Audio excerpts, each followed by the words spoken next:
Episode number 33 पे आपका मैं स्वागत करता हूं। बेहद बेहद खुशी, बहुत ज्यादा उत्साहित, परमेश्वर के वचन को आप तक पहुंचाने के लिए पवित्र आत्मा ने मुझे आपके बीच में रखा है, और जिसके चलते मैं समझता हूं कि आप मुझे नहीं सुनते हैं, आप डैनियल राज को नहीं सुनते हैं, आप यीशु की आवाज हैं। जैसे मैंने कल कहा था, आप यीशु की आवाज हैं, आप यीशु को सुनते हैं, ठीक है ना। तो आप सभी को मैं वेलकम करता हूं जूम एंड यूट्यूब। ना बहुत ध्यान से सुनिएगा, आप सभी जानते हैं एक ऐसा विषय जिसको कहते हैं खरी शिक्षा, जिसको कहते हैं इंग्लिश में साउंड डॉक्ट्रिन, उसके ऊपर ही हम जो है लगातार, वो चाहे बुक ऑफ जेनेसिस हो, बुक ऑफ डैनियल हो, बुक ऑफ रेवलेशन हो, द मिनिस्ट्री ऑफ मोसेस हो, sons of God, daughters of man हो, या जिस किसी भी टॉपिक में मैंने अभी तक बात करी है, वो सब के पीछे आधार, फाउंडेशन एक ही है, और वह है खरी शिक्षा, खरी शिक्षा, खरी शिक्षा। आमीन। और उसी के चलते आपके बीच में एपिसोड नंबर 33, जो कि लिखा है ऊपर, MMB presents discipleship training equipping the universal church with sound doctrine. तो यहां से आगे बढ़ूंगा। तो सबसे पहले कुछ चीजें कल आखिरी में, समाप्ति में, मैं उसको थोड़ा स्पीड और थोड़ा जल्दी जल्दी बोल गया, बट उसके बाद मुझे ऐसा लगा कि कुछ स्लाइड्स आपको फिर से दिखाने हैं, ताकि कल के मैसेज से आप कनेक्ट हो सकें और फिर यहां से उसी कड़ी में आगे बढ़ सके। तो जूम के लोगों, आपसे रिक्वेस्ट है, आप लोग मेरे साथ में बने रहें। लिखा है फर्स्ट सेंचुरी के प्रचारक, जिसको मैंने स्पॉट किया है, जिसको मैंने अंडरलाइन किया है, आप देख सकते हैं। तो लिखा है फर्स्ट सेंचुरी के प्रचारक, जिसको कहते हैं हिंदी में पहली सदी के सुसमाचारक, प्रचारक, सेवक। किसका प्रचार करते थे? Question mark. किसका प्रचार करते थे? तो लिखा है नीचे में, देख लीजिए, यहां पे लिखा है किंग का और किंगडम का। वाह वापस आते हैं, लिखा है किंग का और किंगडम का। तो इसका मतलब है कि पतरस, यहां तक कि यीशु जी, उसके बाद आपके फिलिप, उसके बाद स्टीफन, उसके बाद पौलुस, यहां तक कि पौलुस के जितने भी डिसाइपल्स, वो चाहे तिमोथी हो, टाइटस हो, सिलास हो, बरनबास हो, या पहली सदी की कलीसिया, इन सभी को पता था कि हमको पृथ्वी पे यीशु का प्रचार करना है और उसके राज्य का प्रचार करना है। तो यीशु और उसका राज्य, आई होप आप लोग समझ रहे हैं, रिपीट करता हूं, यीशु और उसका राज्य। यीशु कौन है?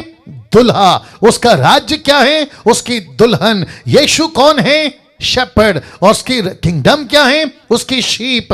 यीशु कौन है? सर। उसका किंगडम कौन है? उसका देह। क्या बात है, ताली बजनी चाहिए थी। तो जिसके चलते यीशु का प्रचार और उसके किंगडम का प्रचार, जिसको कहते हैं, इस हफ्ते का टॉपिक है एक्लेसिया, जिसको कहते हैं इंग्लिश में चर्च, जिसको हिंदी में कहते हैं कलीसिया, इस विषय पे आपके बीच में बात करने जा रहा हूं। तो लिखा है पहली सदी की कलीसिया किसका प्रचार करती थी? तो इस दोनों का प्रचार करती थी। नाउ पास्टर डैनियल कैसे बोल सकते हैं? लीजिए, कुछ वचन रख रहा हूं। लिखा है the book of Acts chapter 8 verse 12, प्रेरितों की किताब 8:12। लिखा है परंतु जब उन्होंने फिलिप्पुस की प्रतीति की, किसकी? लिखा है फिलिप्पुस, इंग्लिश में फिलिप, उसकी प्रतीति की। किस चीज की प्रतीति? उसके प्रचार की। किसकी? उसके वचन की। किसकी? जो यीशु ने कहा था कल, उसने कहा था कि ये मेरा वचन सुनकर जो ऐसे हैं वे भी आएंगे। और फिलिप्पुस कहां प्रचार कर रहा है? सामरिया के गांव में। यीशु ने कहा जब पवित्र आत्मा आएगा, यहूदिया, यरूशलेम, यहूदिया, समरिया, पृथ्वी के छोर तक। तो फिलिप्पुस पहुंचा समरिया में और वहां प्रचार कर रहा है किसका? लिखा है परमेश्वर के राज्य का। वाह लिखा है परमेश्वर के राज्य का वह प्रचार कर रहा है। मैं फिर पूछना चाहूंगा, सबको मेरी आवाज ठीक से आ रही है? जी शुक्रिया। लिखा है परमेश्वर के राज्य का। दूसरा, यीशु के नाम का। तो लिखा है तब, माफ करें, परंतु जब उन्होंने फिलिप्पुस की प्रतीति की जो परमेश्वर के राज्य का और यीशु के नाम का सुसमाचार सुनाता था। तो लिखा है लोग, क्या पुरुष क्या स्त्री, सबने बपतिस्मा लिया। बपतिस्मा का मतलब है they gave their life to Jesus. बपतिस्मा का मतलब है संसार को छोड़ दिया। बपतिस्मा का मतलब है they dedicate their life to Jesus. बपतिस्मा का मतलब है उन्होंने कहा कि संसार को ना और यीशु को हाँ, संसार को ना और यीशु को हाँ। क्या बात है दोस्तों ना, बहुत ध्यान से सुनिए यूट्यूब के लोगों, आपसे भी बात करता रहूंगा। यीशु का राज्य, माफ करें, परमेश्वर का राज्य और यीशु के नाम का प्रचार, ये थी इनकी टॉपिक। ये होती थी फिलिप की टॉपिक, ये होती थी यीशु की टॉपिक, ये होती थी पतरस की, पौलुस की टॉपिक। क्या बात है ना। फिलिप परमेश्वर के राज्य का प्रचार करता था। पास्टर डैनियल, जब ओरिजिनल मैन्युस्क्रिप्ट लिखा गया था, जिसको कहते हैं यूनानी भाषा, ग्रीक में, तो क्या ऐसे कुछ लिखा है जिसको कहते हैं राज्य? आपके बीच में कल रखे थे। अब क्योंकि कल आखिरी था, समाप्ति पे था, मैंने उसको ठीक से नहीं रखा, बट आज रखना चाहूंगा। इसको मैंने जूम किया है, मैंने इसको हाईलाइट किया है। तो बीच का ये वही शब्द है जहां लिखा है concerning the kingdom of God, एक तरफ ये वाला, फिर उस तरफ आप देख सकते हैं इसने जीसस का and the name of Jesus Christ they were baptise man both and women. तो यीशु का राज्य, पर माफ करें, परमेश्वर का राज्य और यीशु के नाम का प्रचार, जिसके चलते आपको दिखा देता हूं जो अभी रखा था कि परमेश्वर का राज्य और यीशु के नाम का प्रचार। तो एक प्रीचर को 21st सेंचुरी में क्या क्या प्रचार करना है? यीशु का। दूसरा क्या प्रचार करना है? उसके राज्य का। क्या बात है। यीशु का प्रचार क्यों? क्योंकि उसका राज्य आने वाला है। यीशु का राज्य का राजा कौन है? यीशु है।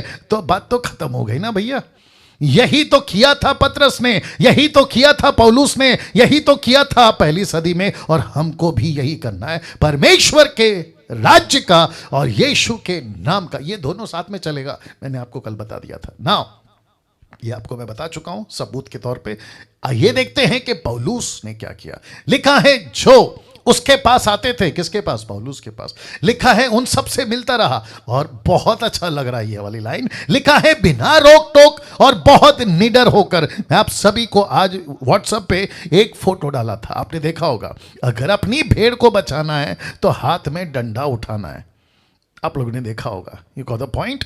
तो वापस कहता हूं, लिखा है पौलुस किसी के रोक टोक से नहीं डरता था, किसी की धमकी से नहीं डरता था। यूट्यूब वालों तुम भी सुन लो, किसी की धमकी से नहीं डरता था। वो चाहे पायलट हो, या वो हेरोदस हो, या फिर वो आपका महायाजक हो, या फिर उस वक्त का कोई भी तुर्रम खान, ये नहीं डरते थे। क्योंकि लिखा है बिना रोक टोक बहुत निडर होकर परमेश्वर के राज्य का प्रचार करता और यीशु मसीह की बातें सिखाता रहा। ओहो हो। तो इसका मतलब है कि यहां पे भी दो बातें हैं, और जो वचन बढ़ाए थे 8 का, उसमें भी दो बातें हैं। और अब यीशु जी का बात सुनिए, मत्ती 24:14। यीशु ने क्या कहा? देखो, राज्य का ये सुसमाचार। कौन सा सुसमाचार? राज्य का सुसमाचार। कौन सा सुसमाचार? किंगडम, किंगडम, किंगडम का सुसमाचार। लिखा है सारे जगत में प्रचार किया जाएगा। तो इसका मतलब क्या है? यीशु ने देख लिया था डैनियल को, यीशु ने देख लिया था निर्जला जी आपको, यीशु ने देख लिया था पास्टर हवेल जी आपको, यीशु ने देख लिया था पास्टर सुलेमान, पास्टर सुरेश, और जितने भी है, आशा व्हीलर, एस्तर जी, और जितने भी हमारे साथ में जो काम कर रहे हैं मसीह बंधन के ये लेवल के लीडर्स, इन सभी को यीशु ने देख लिया था और कहा था कि सारे जगत में प्रचार होगा। क्योंकि पतरस भारत नहीं आया, आपका थोमा सिर्फ भारत आया, लेकिन उसके बाद वो भारत के अलग अलग देशों में नहीं घूमा। वो केरला पहुंचा होगा, वो मैड्रास पहुंचा होगा, आंध्र प्रदेश के बॉर्डर आते आते उसका कत्ल कर दिया, वो बात अलग है। लेकिन वो महाराष्ट्र कभी नहीं पहुंचा, वो पंजाब कभी नहीं पहुंचा, वो गुजरात कभी नहीं पहुंचा, वो नेपाल कभी नहीं पहुंचा, बाकी किसी भी दुनिया के कोने में बाकी चेले नहीं पहुंचे। लेकिन आप और मैं पहुंच रहे हैं, आप और मैं पहुंच रहे हैं दोस्तों, आप और मैं पहुंच रहे हैं। तो लिखा है कि यीशु का प्रचार, यीशु के राज्य का सुसमाचार सारे जगत में प्रचार किया जाएगा कि सब जातियों पर गवाही हो। किसका? यीशु के राज्य का। किसका? परमेश्वर के राज्य का। यीशु के नाम की सब जातियों पर गवाही हो। लिखा है कि तब ये जो नीचे अंडरलाइन किए ना, लिखा है कि तब अंत आ जाएगा। इसका मतलब है कि जब तक एक पूरा नहीं होगा तब तक दूसरा पूरा नहीं होगा। कुछ लोग कहते हैं दूसरा पूरा हो जाएगा, कौन सा? कहते अंत आ जाएगा। अब मूर्खों को कौन समझाए कि परमेश्वर का राज्य पहले स्थापित होगा, उसके बाद अंत आएगा, उसके बाद अंत आएगा। दिस संडे मैसेज जो इस रविवार का मेरा प्रचार है वो इसी से कनेक्टेड है। कैसे होगा? मैं आपको पोस्ट बनाकर डाल दूंगा ग्रुप में। वाव तो इसका मतलब है कि यीशु का राज्य पहले, उसके बाद में अंत।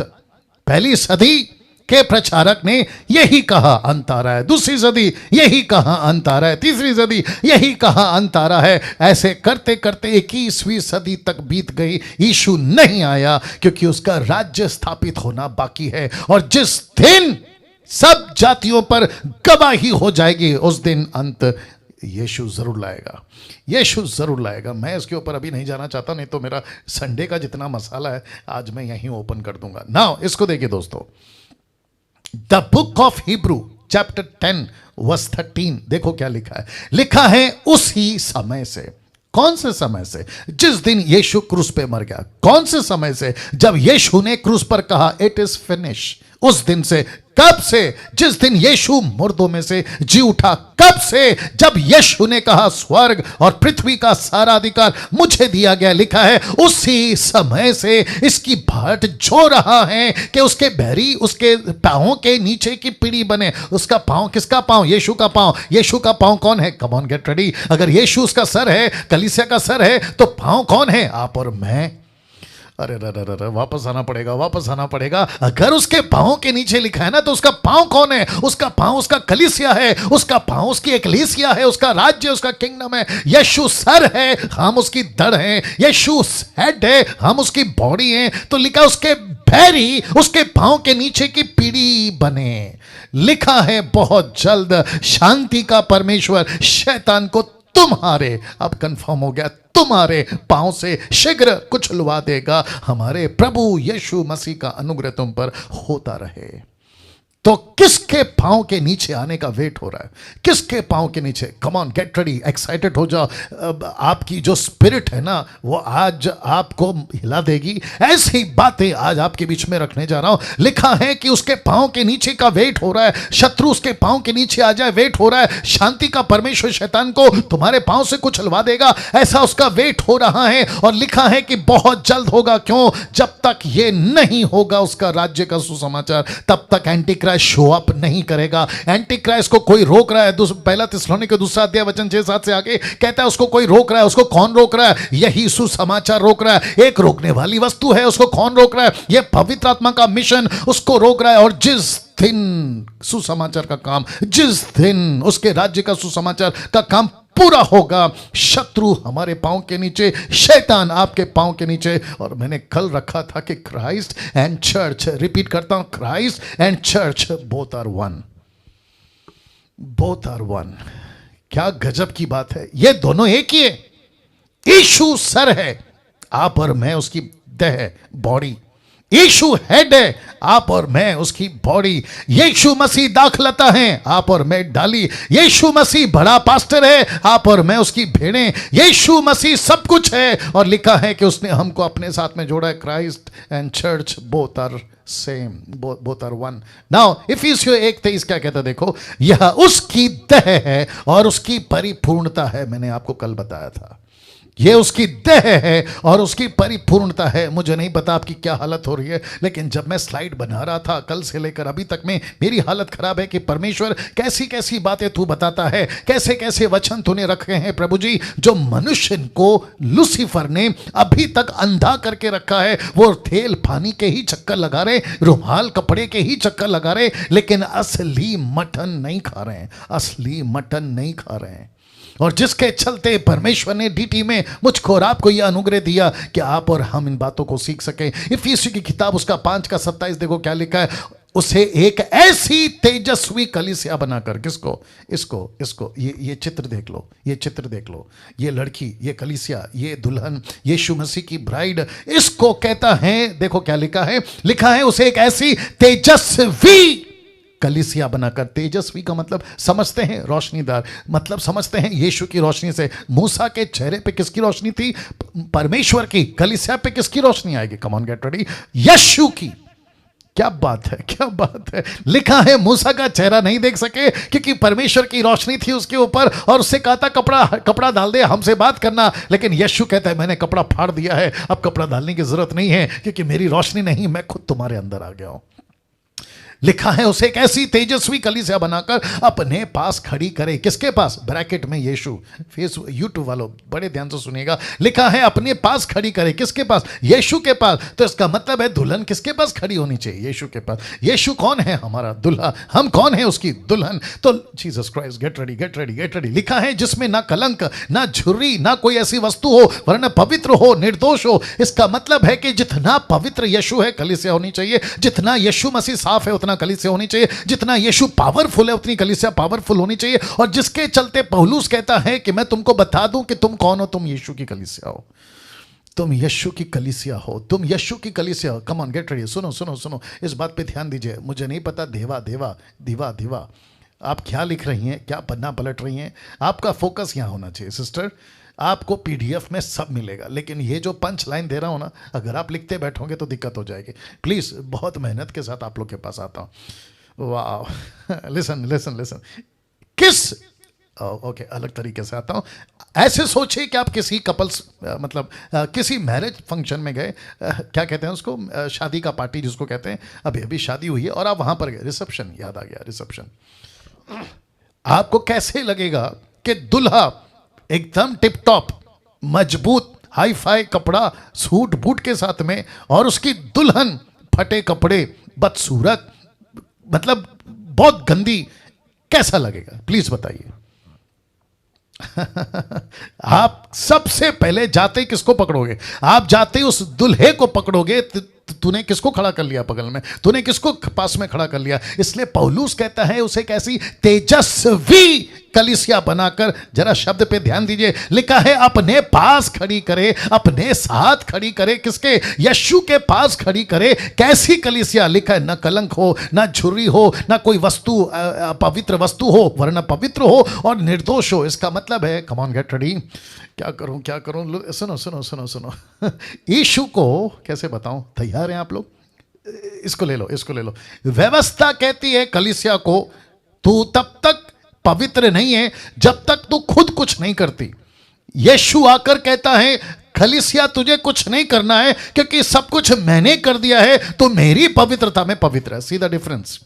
तो व्यवस्था अलग है और यीशु अलग है। इसलिए रोमियो की किताब 7 का 1 मैंने नहीं रखा, लिखा है जब तक पहला पति जिंदा है दूसरे से शादी नहीं कर सकती। अगर पहला पति मर जाए तो वो दूसरे से शादी कर सकती है। पौलुस का कनेक्शन, पौलुस का कॉन्टेक्स्ट, पौलुस की बातें यही थी। व्यवस्था पुराना पति, अनुग्रह नया पति। व्यवस्था पुराना आदम, अनुग्रह नया आदम। बीच में कौन है? आप और मैं। बीच में कौन है? कलीसिया। अब इसको सुनो, व्यवस्था ने कलीसिया को गरीब बना दिया, व्यवस्था ने कलीसिया को कर्जदार बना दिया, व्यवस्था ने कलीसिया को डरपोक बना दिया, व्यवस्था ने कलीसिया को वीक, कमजोर, पापी, सब कुछ बना दिया। लेकिन जब दूसरा दूल्हा आया, क्योंकि पहला पति मर गया, दूसरा पति आया, और जब दूसरा पति आया, बहुत ध्यान से सुनना, तो उसने ना सिर्फ कर्जे माफ किए, ना सिर्फ पवित्र किया, ना सिर्फ अपने आप को हमको दे दिया, बल्कि कहता है कि जितनी प्रॉपर्टी मेरी है ना, उतनी सारी प्रॉपर्टी तुम्हारी है। जो बाप ने मुझे दिया था ना, वो सब मैं तुम्हें दे रहा हूं। और उसी के चलते, बहुत ध्यान से सुनना, एक ऐसा कल्चर है जब लड़की शादी करती है तो उसके पति का नाम आता है और पिता का नाम चला जाता है। तो वो अंगूठी पहनती है, तो कोई सहेली पूछती है ये अंगूठी का मतलब क्या है, तो कहती मेरी शादी हो गई। तो इसका मतलब क्या है? कहते हैं जो पति का मेरा हो गया। माय गुडनेस, जो पति का है वो मेरा हो गया। तो यीशु का दास जिसका नाम है पौलुस कहता है ऐसी तेजस्वी कलीसिया बनाकर अपने पास खड़ी करे, जिसके साथ लिखा है यीशु के पास खड़ी करे, और लिखा है कलंक नहीं होगा, झुर्री नहीं होगी, कोई वस्तु नहीं होगी, बल्कि पवित्र होगी, निर्दोष होगी, और साथ ही साथ ऐसी पावरफुल होगी, देख लो देख लो देख लो, ऐसी पावरफुल होगी कि शत्रु उसके पांव के नीचे होगा, शैतान उसके पांव के नीचे होगा। इसका मतलब क्या है? यीशु मसीह क्या बनाना चाहता है कलीसिया को? पावरफुल। यीशु कलीसिया को क्या बनाना चाहता है? तगड़ा। यीशु क्या बनाना चाहता है? हिम्मत वाला। यीशु क्या बनाना चाहता है? ऐसी शक्तिशाली कलीसिया, पृथ्वी पे जागृत घूमती फिरती। जैसा यीशु था वैसा कलीसिया पृथ्वी पर घूमना चाहिए। वाह। अब इसको देखिए, इसको देखिए, इसको देखिए, इसको देखिए। दूसरा कुरिन्थियों 11:2 लिखा है, क्योंकि मैं तुम्हारे विषय में ईश्वरीय धुन। किसके विषय में? कलीसिया। किसके विषय में? परमेश्वर का राज्य। परमेश्वर का राज्य कौन है? उसकी कलीसिया। लिखा है, ईश्वरीय धुन लगाए रहता हूं, इसलिए कि मैंने एक पुरुष, ब्रैकेट में जीसस मैंने डाला है, लिखा है इसलिए कि मैंने एक पुरुष से तुम्हारी बात लगाई है। जिसको कहते हैं एंगेजमेंट, जिसको कहते हैं सगाई, जिसको कहते हैं आपकी बातचीत हुई है, रिंग चेंज हुआ है। अभी तो सिर्फ रिंग चेंज हुआ है, अभी तो सिर्फ बात हुई है, लेकिन बहुत जल्दी शादी होगी, बहुत जल्दी शादी होगी। ताली बजाकर परमेश्वर को धन्यवाद। कमान कमान कमान, जितने यूट्यूब पे हैं बात को समझिए। लिखा है इसलिए कि मैंने एक पुरुष से, नॉट 2 पुरुष, नॉट 3 पुरुष, नॉट 4 पुरुष। इसलिए उद्धार का रास्ता यीशु है, सच्चाई का रास्ता यीशु है। मानव जाति को पाप से छुटकारा पाना है, एक ही है, और उसका नाम जोर से यीशु है। यीशु है। तो लिखा है इसलिए एक पुरुष से बात लगाइए, तुम्हारी बात लगाइए, एंगेजमेंट। अब इसको देखो कि तुम्हें पवित्र कुंवारी की नाई मसीह को सौंप दूं। किसकी नाई? पवित्र कुंवारी की नाई। तो कलीसिया क्या है? यीशु की कुंवारी। कलीसिया क्या है? यीशु जिससे शादी करने वाला है। कलीसिया का राज्य, परमेश्वर का राज्य मतलब कलीसिया। कलीसिया यीशु मसीह की किंगडम, यीशु की कैबिनेट। समझ में आ गया? तो लिखा है कि उसे पवित्र कुंवारी की नाई मसीह को सौंप दूं। क्यों? क्योंकि प्रकाशित वाक्य किसका 2 देख लो, लिखा है, फिर मैंने पवित्र नगर एक्लीसिया, ब्रैकेट में पवित्र नगर एक्लीसिया, जिसको कहते हैं नया यरूशलेम, को परमेश्वर के स्वर से परमेश्वर के पास उतरते देखा। कौन सा अध्याय? 21वां अध्याय। कहां उतरेगी? जब सब कुछ खत्म हो जाएगा, इसी पृथ्वी के ऊपर, इसी पृथ्वी के ऊपर, लेट मी रिपीट अगेन, इसी पृथ्वी के ऊपर पुराना आकाश, पुरानी पृथ्वी चादर की नाई लपेट दी जाएगी, और परमेश्वर का नया यरूशलेम इसी पृथ्वी पर फिर उतरेगा। अपोक्लिप्टिक की बातें हैं, चिन्ह की बातें हैं, दृष्टांत की बातें हैं, उदाहरण की बातें हैं। यीशु हमको, आपको कहता है, तुम मेरा नया यरूशलेम हो। वाह। और लिखा है, उसे दुल्हन के समान थी जो अपने पति के लिए श्रृंगार किए हुए है। अपने पति के लिए श्रृंगार किए हुए है। वाह। तो कैसा प्रचार किया था पहली सदी ने? तो पहली सदी की कलीसिया के प्रचारकों ने कैसा प्रचार किया था? 2 विषय पर प्रचार किया था। एक, यीशु का सुसमाचार। दूसरा, एक्लीसिया को तैयार करने का प्रचार। अब आपको कॉन्सेप्ट समझ में आ गया? अब यहां से बढ़ेगी हमारी डेप्थ, गहराई। वचन कहता है यशाया 8:20, द बुक ऑफ आइजाया चैप्टर 8:20 कहता है, व्यवस्था और चितौनी ही की चर्चा किया करो। व्यवस्था की चर्चा कर, चितौनी की चर्चा कर। ये यशाया कौन है? जिसको कहते 3 मेजर प्रॉफिट में से एक। मैं फिर कहता हूं, 3 मेजर प्रॉफिट में से एक, जिसने सबसे ज्यादा यीशु की प्रोफेसी करी, इसका नाम है यशाया। तो यशाया कहता है कि जिसका दुल्हा, उसकी दुल्हन, जो दुल्हन है वो एक राज्य है, और उस राज्य पे जो प्रचारक हैं उनको कहता है व्यवस्था की चर्चा कर, चितौनी की चर्चा कर। क्यों? यदि वे लोग इन वचनों के अनुसार नहीं बोलेंगे तो लिखा है उनके लिए पौना फटेगी। इंग्लिश में लिखा है light will not shine upon them. इसका मतलब है लाइट कौन है? यीशु। रोशनी कौन है? यीशु। जगत की रोशनी कौन है? यीशु। यीशु कहता है कि मैं नहीं आऊंगा उनके पास। दूसरे शब्दों में, ऐसी दुल्हन, ऐसी कलीसिया जो मेरी, जीसस क्राइस्ट, जो मेरी पत्नी बन सकती है, अगर व्यवस्था नहीं सिखाया, उनको वार्निंग नहीं दी, उनको तैयार नहीं किया, तो उनके लिए पौना फटेगी।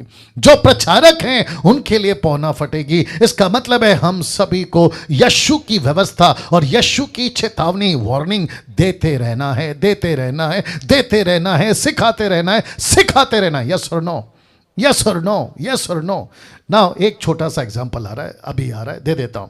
आपको पता है भारत सरकार या किसी भी कंट्री की सिपाही या सोल्जर, जब वहां की गवर्नमेंट उसको बंदूक, कम ऑन गेट रेडी, उसको जब बंदूक उसके हाथ में देती है तो उसको क्या कहती है? रिलैक्स रहो या सतर्क रहो? कभी सोचा है आपके हाथ में क्या है? वो बंदूक में 6 गोली, आपके हाथ में देख लो फोटो, आपके हाथ में जो बाइबल है ना उसमें 66 गोली, उसमें 66 गोली। जब 6 गोली की बंदूक को देकर सरकार कहती है सतर्क रहो, होशियार रहो, जागते रहो, बॉर्डर पे घूम रहे हो, बैटल ग्राउंड पे घूम रहे हो, कॉफी नहीं पी सकते, लूडो नहीं खेल सकते, आप जो है ना पिकनिक नहीं जा सकते, आप ऐसा वाला यॉर्निंग नहीं कर सकते, आपको सतर्क रहना है, सतर्क रहना है, सतर्क रहना है। और ऐसा क्यों रहना है? क्योंकि चारों तरफ शत्रु है, चारों तरफ शत्रु है, चारों तरफ शत्रु है। राइट लोकेश भाई? वाह, सी दैट। एस्थर जी कैसा लग रहा है? Amazing, amazing. तो इसका मतलब है कि मुझे आप लोग क्यों सुनते हो, और जब से सुनते हो तो आपको क्या लगता है? पास्टर डैनियल, आपके मुंह से आशीष का प्रचार कम, चमत्कार का प्रचार कम, मोटिवेशनल की बातें कम, आप हमेशा सतर्क रहो, होशियार रहो, जागते रहो, ऐसा प्रचार क्यों करते हैं? भैया मैं नहीं कर रहा हूं, मुझसे कोई करवा रहा है। मेरे से कौन करवा रहा है? अभी मैं रखूंगा जो मेरे अंदर पवित्र आत्मा है। हम कैसे बोल सकते हैं यशाया 1:7, यशाया 1:4-5 याद करें, याद रखें। आइज़ाया 1:4-5, चैप्टर 1:4-5 लिखा है, ऊपर से लेके नीचे तक तुमको घाव है, ऊपर से लेके नीचे तक तुमको चोट है, ऊपर से लेके नाखून के पैर के नाखून तक कुछ भी ठीक नहीं है। तो मैं तुमको शक्कर कैसे खिला सकता हूँ? मैं तुमको मीठा कैसे खिला सकता हूँ? तुमको तो इलाज की ज़रूरत है, तुमको तो दवाई की ज़रूरत है, तुमको तो इंजेक्शन की ज़रूरत है, तुमको तो काढ़ा की ज़रूरत है। और यह ना बात समझ में, ऐसे मरीज हैं और ऊपर से कहते हैं कि हमको डॉक्टर अच्छा नहीं मिला, हद हो गई। कहते हैं हमको प्रचारक अच्छा नहीं मिला, हद हो गई। बोला कौन सा डॉक्टर मिला, कौन सा प्रचारक मिला? बोला वही जो हमेशा काढ़ा खिलाता है, वही जो हमेशा दवाई खिलाता है, इंजेक्शन लगाता है। अब उसको कौन समझाए? तो ऊपर से लेके नीचे तक तेरे को बीमारी है बेटा, पहला बीमार से ठीक हो जा। वाह, कैसा लग रहा है दोस्तों? अब इसको देखिए, दूसरा कुरिन्थियों 11:2-3 देखिए क्या लिखा है। लिखा है क्योंकि मैं तुम्हारे विषय में ईश्वरीय धुन लगाए रहता हूं। क्यों सतर्क रहना है? क्यों चेतावनी की बातें करना है? रख रहा हूं तो ईश्वरीय धुन लगाए रहता हूं। लिखा है इसलिए कि मैंने एक पुरुष से तुम्हारी बात लगाई है कि तुम्हें पवित्र कुंवारी की नहीं सौंप दूं। लेकिन यहां नहीं रुकता, आगे कहता है परंतु मैं डरता हूं, परंतु मैं डरता हूं। मेरी इच्छा है कि तुम्हारी शादी हो जाए, मेरी इच्छा है कि सब कुछ ठीक हो जाए, मेरी इच्छा है कि कलीसिया बिल्कुल परफेक्ट चलती रहे और हम बिल्कुल रिलैक्स रहें, लेकिन नहीं रह सकते रिलैक्स, नहीं रह सकते संतुष्ट, नहीं रह सकते आराम से लूडो कॉफी पीते हुए। लिखा है कोई है जिसका डर पौलुस को था। लिखा है परंतु मैं डरता हूं। एरो देख लो, ऊपर एक एरो, नीचे एक एरो। ऊपर का कनेक्शन नीचे के साथ में क्यों है? लिखा है कि जैसे सांप ने अपनी चतुराई से हवा को बहका दिया, वैसे ही तुम्हारे मन उस सिद्धाई और पवित्रता से जो मसीह के साथ होनी चाहिए कहीं भ्रष्ट ना हो जाए। इसका मतलब क्या कह रहा है पता है? मैं तो चाहता हूं कि तू कुंवारी रहे, मैं तो चाहता हूं कि तू तेजस्वी कलीसिया बने, मैं तो चाहता हूं कि तू ईश्वरीय धुन में रहे, मैं तो चाहता हूं कि तेरी मंगनी जिससे हुई उससे शादी हो। लेकिन मैं डरता हूं कि कहीं ये उल्टा ना हो जाए, मैं डरता हूं कि कहीं कलीसिया भ्रष्ट ना हो जाए, मैं डरता हूं कि कहीं पे दुल्हन यीशु की कहीं भ्रष्ट ना हो जाए। जिसके चलते पौलुस कहता है मैं डरता हूं, मैं डरता हूं। अब आपको समझ आ रहा है कि पृथ्वी की, अफ्रीका की, अमेरिका की, किसी भी जगत की कलीसिया आज एक के डर का शिकार है, एक के भय का शिकार है। और वो डर किसका है? लूसीफर का, सांप का। ये कौन सा सांप है? ये आज का खिलाड़ी नहीं है, ये अभी का खिलाड़ी नहीं है, ये एक्सपीरियंस्ड ऐसा व्यक्ति है जिसने आपके आदि माता पिता तक को नहीं छोड़ा, जिसका आदम और हवा का नाम बता रहा हूं, उसको तक नहीं छोड़ा। यीशु के पास में भी आया, उसको भी नहीं छोड़ने की कोशिश करी। वो बात अलग है कि यीशु मसीह सबका बाप है, लेकिन अब बात आ गई है कलीसिया पे। तो पौलुस कहता है मैं डरता हूं। क्यों? क्या पौलुस का डर ठीक था? क्या पौलुस का ये डर ठीक था? जवाब है yes, yes, yes, yes, yes. अब सुनो, जितने पास्टर्स मुझे देख रहे हैं, आपको आपके चर्च का डर होना चाहिए। यस पास्टर रमन, आपको आपके चर्च का, आपके लोगों का, आपके ग्रुप का डर होना चाहिए। Yes pastor Suresh, pastor Solomon, pastor Havil, sister Nirjala और जितने भी आप लोग पास्टर्स लीडर्स काम कर रहे हैं, जो यूट्यूब पे भी मुझे देख रहे हैं, इन सब को क्या यीशु की कलीसिया का ऐसा डर जैसे पौलुस को था, क्या आपको होना चाहिए? जवाब है yes, yes, yes, yes, yes. ऐसा डर क्यों? अब इसका कनेक्शन देखो। ऐसा डर इसलिए, मत्ती 15:13, मैथ्यू 15:13 क्या कहता है देखो, लिखा है उसने उत्तर दिया, किसने? यीशु ने, ब्रैकेट में लिखा है उसने उत्तर दिया, हर पौधा, मैनी लीडर्स, हर पौधा मतलब बड़े कई लीडर्स, मैनी लीडर्स, बहुत सारे अगुवे, लिखा है हर पौधा, बहुत ध्यान से सुनना, जो मेरे स्वर्गीय पिता ने नहीं लगाया। क्यों? क्योंकि ये लोग कौन हैं जो नहीं लगाए? ये शैतान के लीडर्स हैं। लिखा है उखाड़ दूंगा, लिखा है अपरूट कर दूंगा, लिखा है मैं उसको प्लग कर दूंगा, आउट कर दूंगा, लिखा है कि मैं उसको अपने खेत से, अपनी स्वर्ग से, अपने पुस्तक से उसका नाम निकाल दूंगा, from the body of Christ, उखाड़ दूंगा। तो हर पौधा, ऐसा लीडर जो मेरे स्वर्गीय पिता ने नहीं लगाया, तो फिर किसने लगाया? शैतान ने लगाया। लिखा है उसका लीडर कहां लगाया? कलीसिया में। इसका मतलब है पौलुस कहता है मैं डरता हूं। अब कनेक्शन लीजिए, आ गई बात समझ में? वाह देखिए देखिए देखिए, सोचो जरा, एक सेकंड दीजिए। Wonderful Jesus. यूट्यूब के लोगों, बात आ रही है ना समझ में? ये है एंगल, इसका डर का कारण यहां है।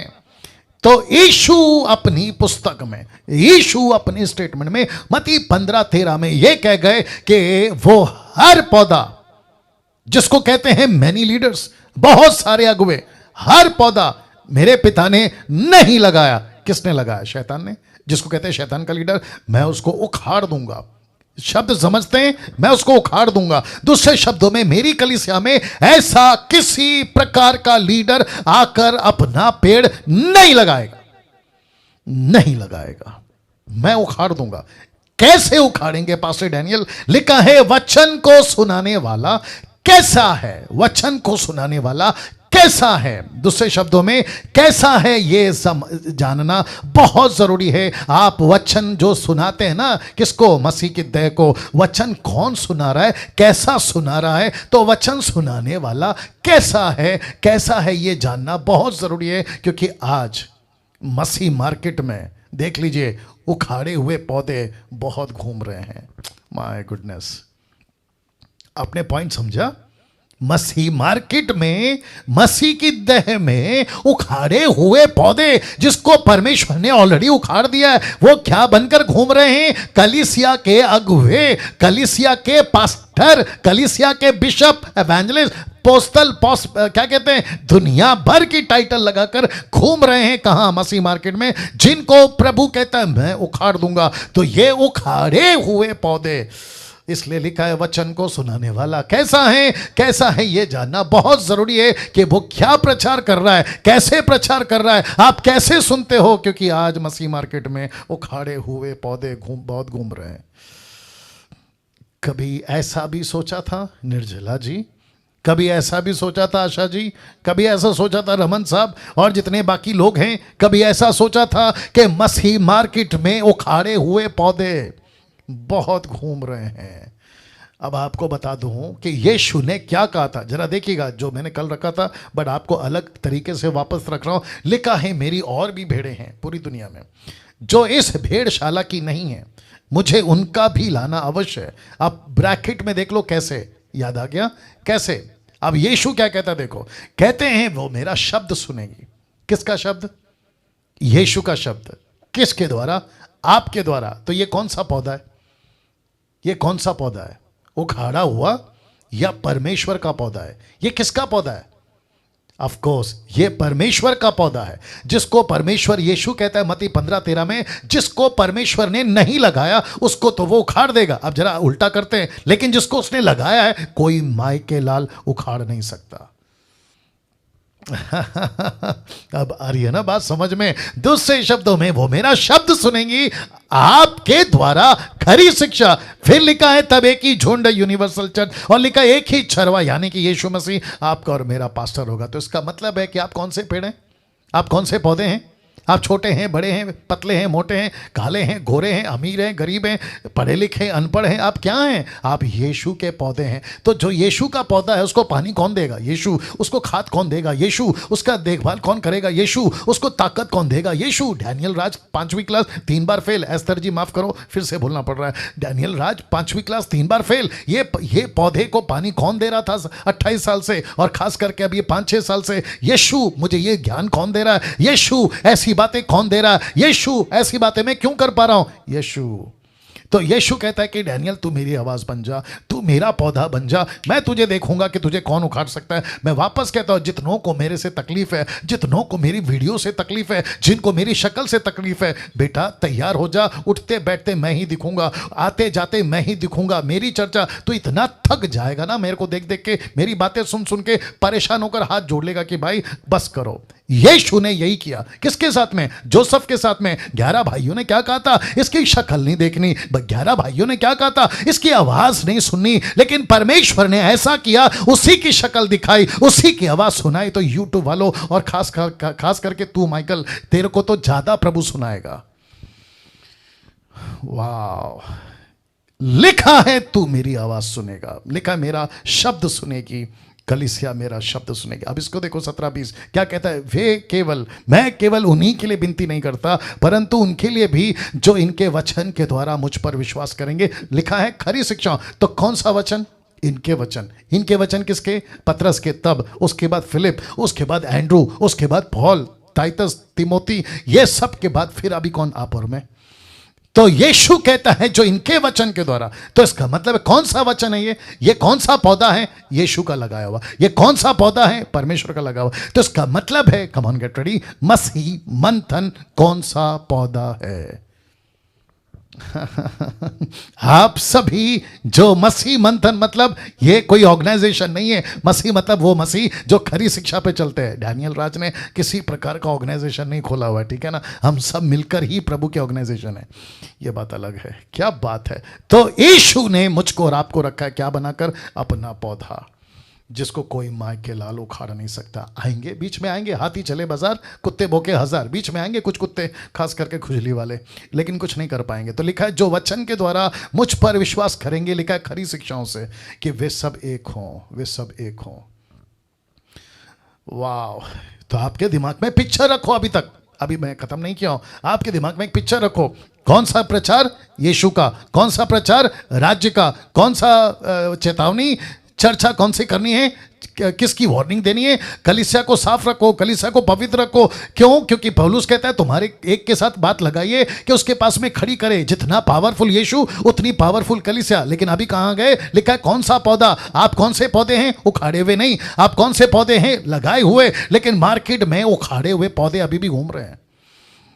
मार्केट में उखाड़े हुए पौधे अभी भी घूम रहे हैं। महाराष्ट्र में घूम रहे, पंजाब में घूम रहे, दिल्ली में घूम रहे, कलकत्ता में घूम रहे, बंगाल में घूम रहे, नेपाल में घूम रहे, पता नहीं कहां कहां घूम रहे। इन सबको पहचानना होगा। तो एक्लीसिया को यीशु किसके हवाले छोड़कर गया था?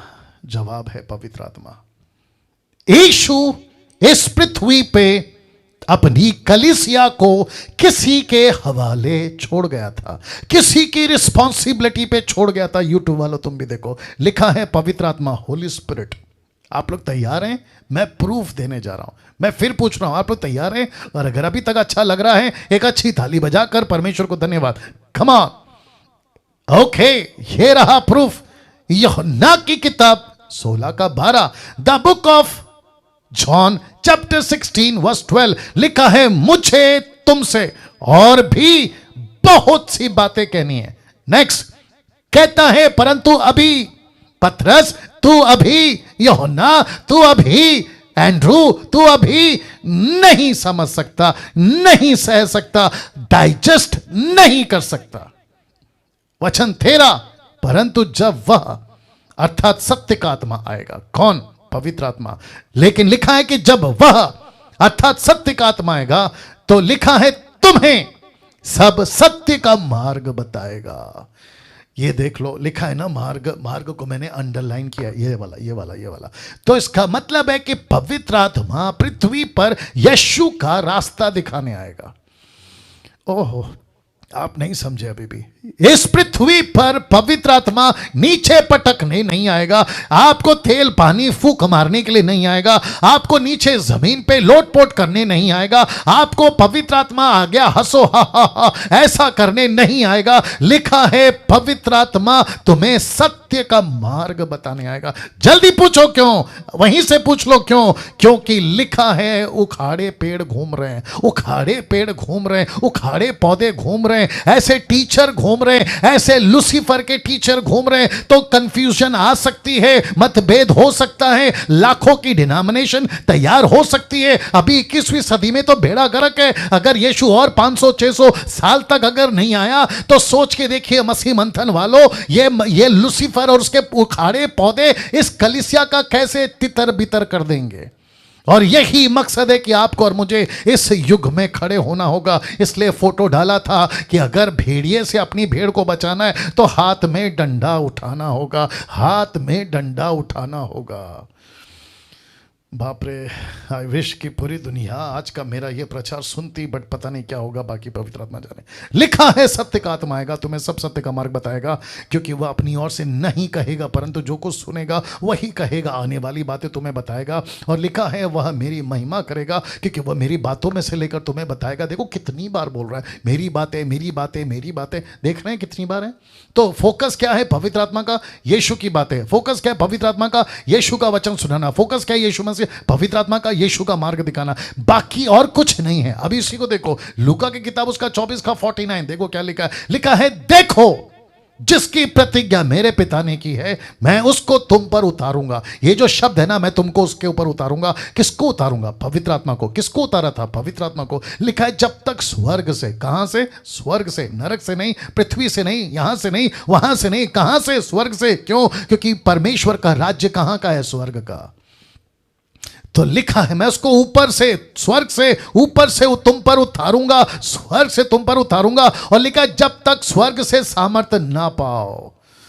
ओहो, लिखा है जब तक सामर्थ्य ना पाओ तब तक तुम इसी नगर में ठहरे रहना। क्यों? क्योंकि तुम्हारी ताकत नहीं है बिना पवित्र आत्मा के 5 मिनट भी प्रचार करने की। बिना पवित्र आत्मा के तुम कुछ नहीं कर सकते। बिना पवित्र आत्मा के हाथ रखोगे फेल हो जाओगे। पवित्र आत्मा के बगैर सेवा करोगे दुष्ट आत्मा पकड़ लेगी, जादू टोना पकड़ लेगा, तुम्हारा सत्यानाश हो जाएगा। लेकिन जिस दिन यीशु की देह पर, यीशु की कलीसिया पर पवित्र आत्मा आ गई, मजाल है किसी की कि तुमको छू तक जाए, मजाल है दुष्ट आत्मा की जो तुमको छू तक जाए। जादू टोना कलकत्ता या फिर आपका साउथ अफ्रीका का जादू टोना क्यों ना हो, तुमको नहीं छू सकती। ऐसा लिखा है कि तब तुम सामर्थ्य पाओगे। और लिखा है जब तक नहीं आता ठहरे रहना। लेकिन वो दिन दूर नहीं थे, ऐसा बोलकर 10 दिन भी नहीं हुआ था कि पवित्र आत्मा उतर आया। Acts chapter 1 verse 8, Acts chapter 1 verse 8 लिखा है, जरा देखिए। लिखा है परंतु जब पवित्र आत्मा तुम पर आएगा तुम सामर्थ पाओगे, जिसका ग्रीक वर्ड है डोनामिस। वाह, इसका मतलब क्या है पता है? डोनामिस का जो ताकत आप में नहीं है वो ताकत पवित्र आत्मा देगा। जो एबिलिटी आप में नहीं है वो एबिलिटी पवित्र आत्मा देगा। जो भाषा तुमको नहीं आती वो भाषा में बात करने की ज्ञान पवित्र आत्मा देगा। इसलिए वापस कहता अन्य भाषा नहीं था, वो जिब्रिश नहीं था, वो ग्लोसा था, पृथ्वी की भाषा थी। पतरस अनपढ़ था, यूहन्ना अनपढ़ था, बाइबल रिकॉर्ड करती है। लेकिन उनको पढ़ाई कहां से आ गई? तो कहता है कि जब पवित्र आत्मा तुम पर आएगा तो पतरस तुझे डोनामिस मिलेगा, मतलब तुझे एबिलिटी मिलेगी, तुझे कुव्वत मिलेगी, तुझे ताकत मिलेगी, और तू जो नहीं कर सकता वो सब कर सकता है। इसलिए तो लिखा कि पतरस की परछाई से, किसकी? पतरस की परछाई से मुर्दे जिंदा होते थे, पतरस की परछाई से लोग ठीक होते थे, पतरस हाथ रखता था पैरालाइज ठीक हो जाता था। ऐसी ताकत के साथ उसने अब मुझको और आपको इस्तेमाल कर रहा है। तो लिखा है कि जब पवित्र आत्मा तुम पर आएगा तब तुम सामर्थ पाओगे, डोनामिस। और यरूशलेम और सारे यहूदिया और समरिया मेरे गवाह हो गए, पृथ्वी के छोर तक मेरे गवाह हो गए। यस और नो, यस और नो, यस और नो। इसका मतलब क्या है? उनका यरूशलेम, उनका यहूदिया, उनका समारिया। फिर हमारा क्या है? मेरा महाराष्ट्र, किसी का दिल्ली, किसी का कलकत्ता, किसी का बेंगलोर, किसी का नेपाल, किसी का अमेरिका, किसी का अफ्रीका। आ रही है ना बात समझ में? रमन साहब कैसा लग रहा है? वाह। तो लिखा है जिस दिन, अभी अभी अभी सुनो सुनो सुनो सुनो सुनो, गजब की बात क्या हुई पता है? मैं रख रहा हूं, देखो। लिखा है पवित्र आत्मा ने उतरते ही, पवित्र आत्मा ने उतरते, दो फोटो रखा है, एक है जहां पवित्र आत्मा उतर रहा है और दूसरा फोटो है जहां एक्शन है। एक्शन समझते हैं? एक्शन। जैसे पवित्र आत्मा उतरा उस दिन से कलीसिया हो गई क्या? बोलो, busy busy busy busy busy. जिस दिन से पवित्र आत्मा पृथ्वी पे उतरा है, कलीसिया हो गई बिजी और शैतान का राज्य हो गया बहुत बहुत ज्यादा क्रेजी। क्रेजी। परेशान है साहब कलीसिया, लूसीफर का राज्य। और कलीसिया को उतरते ही किसने? पवित्र आत्मा ने। देखिए क्या करवाया, जानना चाहते हो क्या करवाया? लिखा है सही प्रचार। उतरते ही सही प्रचार, उतरते ही वचन का प्रचार, उतरते ही कहा सुसमाचार, उतरते ही कहा परमेश्वर का राज्य का प्रचार करो। आपको पता है क्या नहीं हुआ उस दिन? डंके की चोट पे बोलता हूं, मुझे कोई भी स्कॉलर, कोई भी बाइबल का बड़ा सा बड़ा बिशप या फिर बाइबल कॉलेज का बड़ा सा बड़ा थुर्रम खान निकाल के बता दे कि उन दिनों में जब पवित्र आत्मा उतरा तो कोई चमत्कार हुआ? नहीं। कोई मुर्दा जिंदा हुआ? नहीं। क्या कुछ ऐसा हुआ? नहीं। आपको पता है, सिर्फ और सिर्फ पवित्र आत्मा का प्रचार, यीशु का प्रचार, उसके राज्य का प्रचार, मन फिराव का प्रचार। एक चमत्कार नहीं हुआ उस दिन, क्योंकि पवित्र आत्मा पृथ्वी पे चमत्कार करने नहीं आया। पवित्र आत्मा पृथ्वी पे, कम ऑन गेट रेडी सब लोग, नीचे गिराने नहीं आया, फूंक मारने नहीं आया, धक्का मारने नहीं आया, तेल पानी बेचने नहीं। वो आया है पृथ्वी पे प्रचार करने। और जैसे ही उसने प्रचार किया 3000 का उद्धार हो गया। ये फोटो देख लो। पवित्र आत्मा का एक ही मकसद है, उसका एक ही मकसद है। मकसद क्या है पता है? वचन का प्रचार। इसको डाइजेस्ट करिए। एक ही प्रचार है पवित्र आत्मा का, एक ही प्रचार, माफ करें, मकसद, और वो है वचन का प्रचार। वचन का प्रचार अपने वचन से, बहुत ध्यान से सुनना, अपने वचन से। लिखा है 2 तरह की दुनिया को वचन सुनाना। अपने वचन से 2 तरह की दुनिया को वचन सुनाना। पास्टर डैनियल, ये 2 तरह की दुनिया कौन सी है? एक है संसार, दूसरा है एक्लेसिया। एक है संसार, दूसरा है एक्लेसिया। एक है संसार, दूसरा है एक्लेसिया। यीशु मसीह का संसार एक्लेसिया, शैतान का संसार संसार। आप समझ गए होंगे। तो लिखा है परमेश्वर का पवित्र आत्मा पृथ्वी पर आया 2 तरह के दुनिया को वचन सुनाने। अब इसको देखिएगा ना, अब यहां से हम और डेप्थ में जा रहे हैं और गहराई में जा रहे हैं। मुझे नहीं पता कि आप लोग कैसे ले रहे हो, बट ले लीजिए। लिखा है पवित्र आत्मा, बहुत ध्यान से देखिएगा, पवित्र आत्मा 3 टॉपिक्स के साथ आया था। मैं रिपीट करता हूं और ओपन चैलेंज है, कोई भी मेरे टीचिंग को गलत साबित करके बता दे। मेरे टीचिंग को जो मैं अभी दे रहा हूं उसको गलत साबित करके बता दे। पवित्र आत्मा इस पृथ्वी पे 3 टॉपिक के साथ आया। सबसे पहला, यूहन्ना की किताब उसका 16 का 7 से 8 में लिखा है, तो भी मैं तुमसे सच कहता हूं कि मेरा जाना तुम्हारे लिए अच्छा है। अब देखो क्या लिखा है, क्योंकि यदि मैं न जाऊं तो वह सहायक तुम्हारे पास ना आएगा, परंतु यदि मैं जाऊंगा तो वो तुम्हारे पास भेज दूंगा। वह आकर संसार को, बहुत ध्यान से सुनना, वह आकर संसार को तुम्हारे द्वारा, किसके द्वारा? आपके और मेरे द्वारा। संसार को तुम्हारे द्वारा, पाप, धार्मिकता और न्याय। सो कौन सा टॉपिक है? पाप। दूसरा टॉपिक कौन सा है? धार्मिकता। तीसरा टॉपिक कौन सा है? न्याय। तो वापस रख देना, पवित्र आत्मा पृथ्वी पे 3 टॉपिक के साथ आया था। उसका पहला टॉपिक है पाप, दूसरा टॉपिक है धार्मिकता, तीसरा टॉपिक है न्याय। और लिखा है कि के विषय में, पाप, धार्मिकता, न्याय के विषय में निरुत्तर करेगा। कन्विक्ट, कन्विक्ट, निरुत्तर, कन्विक्ट करेगा। अब बात करते हैं एक एक की। तो सबसे पहला 9 लिखा है पाप के विषय में, इसलिए कि वे मुझ पर विश्वास नहीं करते। तो प्रचारक, मैं खुद को भी कह रहा हूं, डैनियल राज, तेरी प्रचार को, आपके प्रचार को इस पृथ्वी के लोग नहीं सुनेंगे, नहीं मानेंगे, क्योंकि लिखा है पाप के विषय में, इसलिए कि वे यीशु पर विश्वास नहीं करते। क्यों?